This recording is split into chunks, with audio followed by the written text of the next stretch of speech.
অনেকেই বলেন আপু বাসায় চিকেন রোস্ট তৈরি করলে বিয়েবাড়ির মতো স্বাদ পাওয়া যায় না। তবে আজকে আপনাদেরকে আমি যে রেসিপিতে চিকেন রোস্ট তৈরি করে দেখাচ্ছি, এভাবে তৈরি করলে একদম বিয়েবাড়ির মতো স্বাদ পাবেন। তো প্রথমে এখানে হাফ কাপ পরিমাণ সয়াবিন তেলের মধ্যে দারুচিনি, এলাচ, তেজপাতা দিয়ে হালকা করে একটু ভেজে নিয়েছি।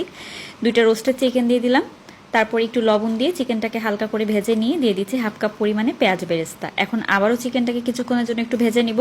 2 চা চামচ পরিমাণে আদা বাটা, 2 চা চামচ পরিমাণে রসুন বাটা দিয়েছি। তার সাথে 1 কাপের মতো আমি এখানে দিয়ে দিচ্ছি টক দই, আর টক দই কিন্তু পানি ঝরানো।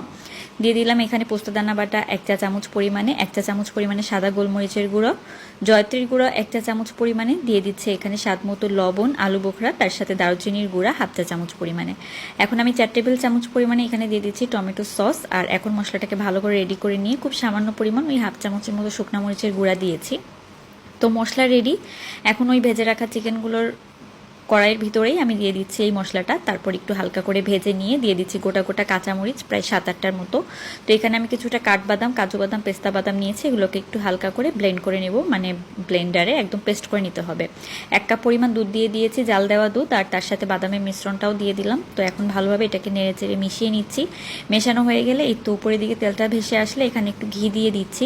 আর ঘি দেওয়ার পরে এই তো আমার চিকেন রোস্ট রান্না কিন্তু একেবারে কমপ্লিট। দেখলেন তো কত সহজেই বিয়েবাড়ির মতো চিকেন রোস্ট তৈরি করে নিলাম। আপনারা এইভাবে বাড়িতে কিন্তু তৈরি করে দেখতে পারেন।